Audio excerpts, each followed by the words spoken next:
جب آپ کوئی فیصلہ نہ کر پائیں تو انتظار کریں اللہ تعالیٰ کے فیصلے کا۔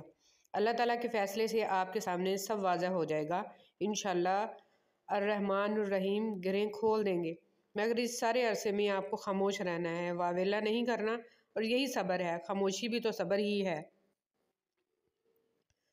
گفتگو ایسے شخص سے کریں جو آپ کا احترام کرے، مشورہ کسی ایسے شخص سے کریں جو آپ سے محبت کرتا ہو، اور قرب کسی ایسے شخص کا اختیار کریں جو آپ کے مشابہ ہو۔ جب ہم اللہ کے ہو جاتے ہیں تو پھر اللہ تعالیٰ ہمارا خاص مددگار بن جاتا ہے، ہمارے اعضاء کی حفاظت کرتا ہے اور انہیں اپنی نافرمانی کے لیے استعمال نہیں ہونے دیتا، اور ہمارے دل کو ہر نعمت پر جو اس نے ہمیں عطا کی ہے راضی کر دیتا ہے۔ وہ ہمیں استغنا کی دولت سے مالا مال کر دیتا ہے۔ ہمارے پاس جو ہے اس پر ہم راضی اور خوش ہو جاتے ہیں۔ اللہ کے ہو کر تو دیکھو۔ دعا دینا سیکھیں، آگے بڑھ کر سہارا دینا سیکھیں، دوسروں کے غم کو محسوس کرنا سیکھیں، اپنی اس میں کو ختم کرنا سیکھیں۔ زندگی چند لمحوں کا کھیل ہے، اس میں مسکرانا اور دوسروں کے چہرے پر مسکراہٹ لانا سیکھیں، دوسروں کے ساتھ شفقت کرنا سیکھیں، فقط اللہ کی رضا کے لیے۔ سب انسان مردہ ہیں، زندہ وہ ہیں جو علم والے ہیں، سب علم والے سوئے ہوئے ہیں، بیدار وہ ہیں جو عمل والے ہیں، تمام عمل والے گھاٹے میں ہیں، فائدے میں وہ ہیں جو اخلاق والے ہیں، سب اخلاق والے خطرے میں ہیں، صرف وہ کامیاب ہیں جو تکبر سے پاک ہیں۔ عزت کا ایک قطرہ شہرت کے سمندر سے افضل ہے، کیونکہ مشہور تو ابلیس بھی تھا لیکن عزت حضرت آدم علیہ السلام کی تھی۔ اپنی خواہشات پر کڑی نظر رکھو، بعض خواہشات کی پیروی ہمارے ایمان کو کھوکھلا کر دیتی ہے۔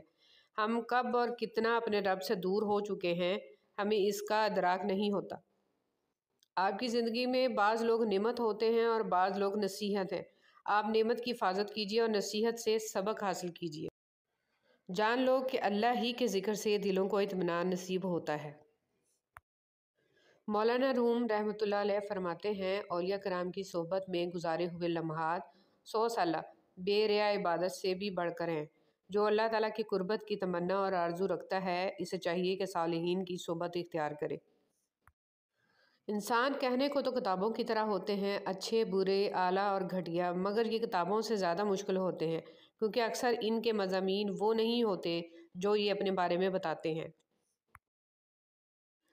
لوگ اچھا پڑھنے اور لکھنے والے کو قابل انسان سمجھتے ہیں، جبکہ حقیقت میں قابل انسان وہ ہے جو اچھا سوچے اور اچھا بولے اور اچھا کہے۔ سچے لوگوں کو غصہ جلدی آ جاتا ہے، منافق منہ پہ مسکراہٹ اور دل میں غصہ رکھتے ہیں۔ کچھ اپنوں پر احسان کر دو، کچھ غیروں پر احسان کرو، کچھ کو راہ پر لے آؤ تو کچھ کی راہوں سے پتھر ہٹا دو۔ کسی کا دن خوشگوار کر دو، کسی سے میٹھی بات کر لو، کسی کی کڑوی بات برداشت کر لو اور کسی کی بھوک کا انتظام کر دو۔ کوئی ایک نیکی ضرور کرو، دوسروں کے لیے جینا ہی زندگی کا اصل مقصد ہے۔ کرو مہربانی تم اہل زمین پر، خدا مہرباں ہوگا عرش بنی پر۔ چیزوں کی اہمیت نہیں ہوتی، وہ کبھی نہ کبھی مل ہی جاتی ہیں، لیکن کچھ رشتے بہت قیمتی ہوتے ہیں، اگر وہ کھو جائیں تو کبھی نہیں ملتے، نہ ہی ان کا کوئی نعم البدل ہوتا ہے۔ اس لیے رشتوں کی قدر کریں اور ان کی اہمیت کو پہچانیں۔ دنیا میں سب سے زیادہ لکھی جانے والی کتاب ہمارا نامہ اعمال ہے، اور روز قیامت سب سے زیادہ پڑھی جانے والی کتاب بھی ہمارا نامہ اعمال ہوگی۔ اپنے اس کتاب کے مصنف آپ خود ہی ہیں، لہٰذا اس پر محنت کیجیے اور اس کو سنوار دیجیے۔ اور زندگی میں کچھ غم ایسے بھی ہوتے ہیں کہ جو ہر خوشی میں یاد آ جاتے ہیں۔ اگر بات ہی اتنی بری ہے تو کہنے کی ضرورت نہیں، اور اگر بات اتنی ضروری ہے تو یہ کہنے کی ضرورت نہیں ہے کہ اگر برا نہ مانے تو ایک بات کہوں۔ اے اللہ تو بخش دے ہمارے زندوں اور ہمارے مردوں کو، ہمارے چھوٹوں اور ہمارے بڑوں کو، ہمارے مردوں اور ہماری عورتوں کو، ہمارے حاضر اور ہمارے غائب کو۔ اے اللہ تو ہم میں سے جس کو زندہ رکھے ایمان پر زندہ رکھ، اور ہم میں سے جس کو موت دے اسے اسلام پر موت دے، آمین یا رب العالمین۔ ماں کی تربیت کا انداز۔ امام اہل سنت احمد بن حنبل رحمۃ اللہ علیہ کہتے ہیں کہ میری والدہ نے مجھے 10 سال کی عمر میں حفظ کرا دیا تھا۔ وہ مجھے نماز فجر سے پہلے جگاتیں اور بغداد کی یخ بستہ راتوں میں میرے لیے وضو کا پانی گرم کرتیں۔ اس کے بعد وہ مجھے لباس پہناتیں اور پھر اپنی اوڑھنی اور حجاب لیتیں اور مسجد تک میرے ساتھ جاتیں، کیونکہ مسجد ہمارے گھر سے کافی دور تھی اور راستہ اندھیرا تھا۔ رشتوں کی ڈور جب ٹوٹ جاتی ہے اسے دوبارہ جوڑنے سے وہ تھوڑی چھوٹی ہو جاتی ہے، کیونکہ کچھ جذبات کے موتی بکھر ہی جاتے ہیں، ڈور پہلے جیسی نہیں ہو پاتی۔ کوشش کریں کہ آپ کے الفاظ خاموشی توڑیں لیکن کسی کا دل نہیں۔ لوگ دیکھتے ہی نہیں اور بول کر چلے جاتے ہیں، اس کے بعد سننے والا اٹھ کر کھڑا ہی نہ ہو سکے۔ جو رشتے ہماری طاقت ہوتے ہیں اکثر وہی ہماری کمزوری بھی ہوتے ہیں۔ رشتہ خون کا ہو یا احساس کا، اس میں ضد نہیں آنی چاہیے، ورنہ ضد جیت جاتی ہے اور رشتہ ہار جاتا ہے۔ ایسا دروازہ بنے جس سے خیر داخل ہو، اگر ایسا نہیں کر سکتے تو وہ کھڑکی بنے جس سے روشنی گزرے، اگر ایسا بھی نہیں کر سکتے تو ایسی دیوار بنے جو تھکے ہوئوں کو سہارا دے، کیونکہ اللہ کی مخلوق سے محبت ہی اللہ سے محبت ہے۔ برائے مہربانی آج کل کی محبت نہ سمجھ بیٹھیے گا۔ ایک ماں کا رتبہ مل جانا کوئی معمولی بات نہیں۔ تاریخ رقم تب ہوتی ہے جب کسی عورت نے اپنے فرائض کو سمجھا۔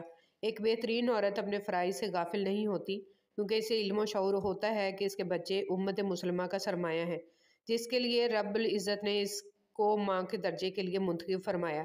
خدا را فیشن، رواجوں، رسموں کے پیچھے لگ کر اپنے فرائض کو مت بھولیں، کیونکہ اس ذمہ داری کی جواب دہ ہیں میں اور آپ۔ اپنی ذات کے اندر ایک ایسا انسان ڈھونڈو جسے صرف اپنے لیے ہی نہیں بلکہ دوسروں کے لیے بھی جینا آتا ہو۔ رحم دلی اور احساس دنیا کا سب سے خوبصورت تحفہ ہے۔ آپ دنیا والوں پر رحم کریں، اللہ تعالیٰ آپ پر رحم فرمائے گا۔ یہ مت سوچیں کہ چھوٹا نصیحت کر رہا ہے، میں بڑا ہو کے کیسے مان لوں۔ نہیں، یہ اللہ کا چناؤ ہے کہ جس کی زبان سے چاہے حق جاری کر دے، اس لیے اکڑ میں نہ رہیں اور اللہ کے لیے جھک جائیں۔ جن کی دل کی بات اس دنیا میں سننے سمجھنے والا کوئی نہیں ہوتا، ان کی سب کہی انکہی باتیں اس دل کا مکین سنتا ہے، بڑے غور سے، دھیان سے اور پورے خلوص کے ساتھ، اور پتہ ہے میرا رب جس کے دل میں رہتا ہے اسے دنیا والوں سے بات کرنے کی حاجت ہی نہیں رہتی۔ دولت کی نمائش وہی لوگ کرتے ہیں جن کے پاس دولت کے سوا اور کچھ بھی نہیں ہوتا۔ رسول صلی اللہ علیہ وسلم نے فرمایا، جو جوان کسی بوڑھے بزرگ کی بڑی عمر کی وجہ سے اس کی عزت کرے گا تو اللہ تعالیٰ اس کے واسطے بھی ایسے لوگ مقرر کر دے گا جو اس کے بڑھاپے کے وقت اس کی عزت کریں گے۔ رسول صلی اللہ علیہ وسلم نے ارشاد فرمایا، تم میرے بعد دنیاوی معاملات میں حق تلفی دیکھو تو صبر کیے رہنا یہاں تک کہ تم مجھ سے مل جاؤ، اور تمہارے ملنے کا مقام حوض کوثر ہوگا۔